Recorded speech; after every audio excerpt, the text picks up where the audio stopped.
Earth Overshoot Day. This year, it was 27th of September, which is my birthday. Earth Overshoot Day is the day each year when we start living on borrowed time. We start using resources that we are borrowing, or rather stealing from the future, because I don't think we ever stop to ask the future whether they are willing to lend. So each year we accumulate debt. We accumulate debt to future generations. Indebtedness, borrowing from the future, whether personal debt, public debt, or environmental debt, is clearly the curse of our times. And sometimes debt is necessary for productive investment, but it's really not necessary for consumption, and that seems to be most of the debt that we're accumulating now. Why is it that I just have to buy that pair of shoes instead of saving for my pension? Why, as humans, we're programmed by our society and by something in ourselves to borrow in order to consume when we know it's not productive? The British philosopher John Gray said, "The boom years were based on the belief that if we ran faster, the past could be left behind. Instead, we had the crash, and it is the future that has been consumed." In his book, Stumbling on Happiness, Dan Gilbert notes that the prefrontal cortex, the bit of our brain which is probably the most important for human development, the bit of the brain that allows us to imagine the future, is also the part of the brain connected to anxiety. It's as if planning, predicting, all of this fills us with grief and anxiety. The long term is inherently more uncertain, so people find it hard to explain and evaluate, and therefore they discount it unnecessarily. Recent research by the Bank of England suggests that discount rates show statistically significant short-termism. By 5 to 10%, we are over-discounting the future. People just don't want to bank on it. And there's a fundamental problem of collective action. It's a bit like with corruption. It's hard to take action if your peers are not also doing so. It's a kind of prisoner's dilemma.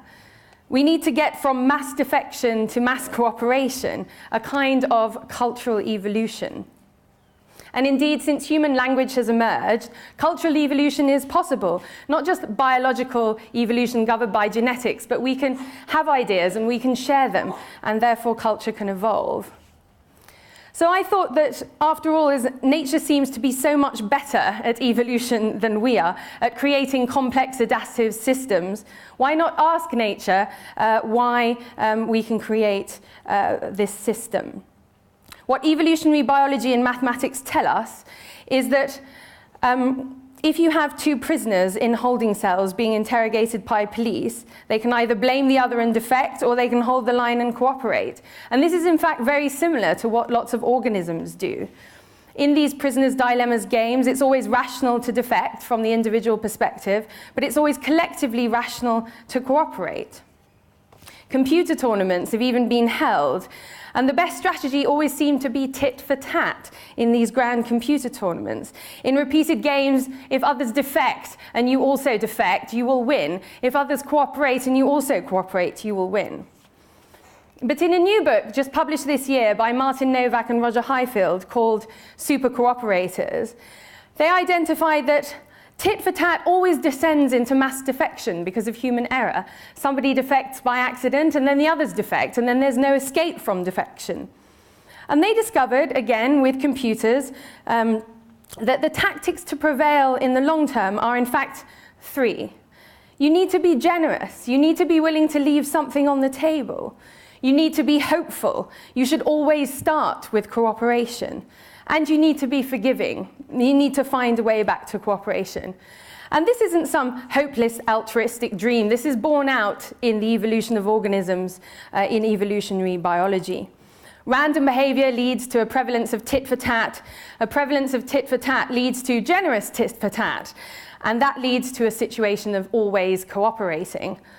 But occasionally, when you always cooperate, somebody will take advantage, and it descends back into always defect, this boom and bust cycle of cooperation and defection.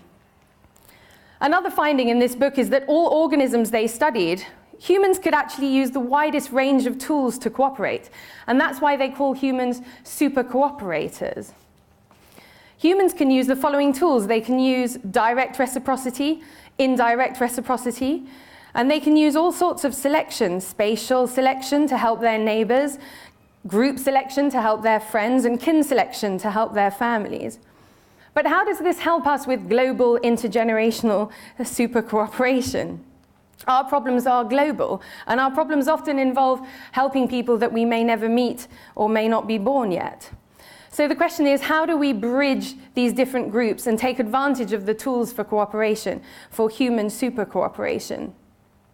Social networks are perhaps the first tool that we have to really bridge global groups, to make spatial selection and group selection part of our everyday lives. And as our lifespans increase, perhaps paradoxically, this can promote intergenerational super cooperation because we're around for longer and there's more opportunity for reciprocity. So assuming that global and intergenerational cooperation can prevail, what are the conditions to encourage it? What is the cultural shift that is needed in the investment world, for example? Many people have talked about long-term investing, the benefit of holding stocks for longer periods of time, or the incorporation of environmental, social, and governance factors, the willingness to actually add creative value to investments. In order to do this, we need to completely redefine fiduciary duty. It has become so narrow, the idea that you only protect short-term financial returns. Instead, we need to think about fiduciary responsibility in a broader societal sense, incorporating environmental and social risks. We need to look at the whole value chain of investing and think about what are the incentives at every stage. We need total transparency as money changes hands. And as we've learned from the financial crisis, boards and CEOs and staff must be assessed in the long term, not in the short term. Governments, companies, NGOs, and even individuals, we need to think about the future. We need to provide strategic long-term information to all of our colleagues and stakeholders. Even though there's nothing inherently wrong with quarterly reporting, in fact, it's quite useful for accountability to check yourself every 3 months, but reporting must be in relation to long-term value, not the returns achieved within just one quarter.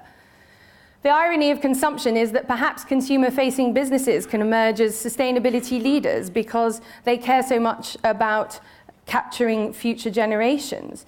Puma has been the first company to introduce an environmental profit and loss account. The Consumer Goods Forum was the first business grouping to agree to completely phase out hydrochlorocarbons. Investors always have the option of delay. Greed must outweigh fear for investors to invest. So how do we create the right kinds of payoffs? Future-oriented behavior needs to be reinforced by regulation and taxation. And although commodity prices are already on the rise, we need to internalize planetary boundaries well before the market does on its own. And what does intergenerational super cooperation mean in terms of philanthropy? An example from my day job at the Children's Investment Fund Foundation. A lot of effort is put into incremental improvements in renewables deployment and energy efficiency, and yet we seem to, as one of my colleagues recently said, be winning on the way to hell. We have these episodal moments of success, and yet the overall trajectory never changes.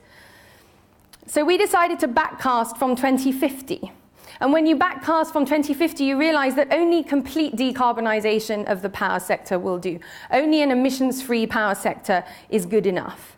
And this means changing the system for the future, not building out incrementally from where we are.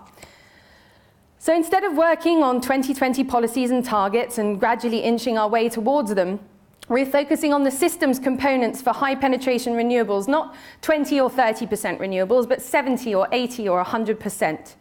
This means breaking through the barriers of the conventional energy system, completely redesigning it with supergrids, storage, demand response, decentralized electricity, an entirely new electricity market regulation, and regional, not national, resource planning.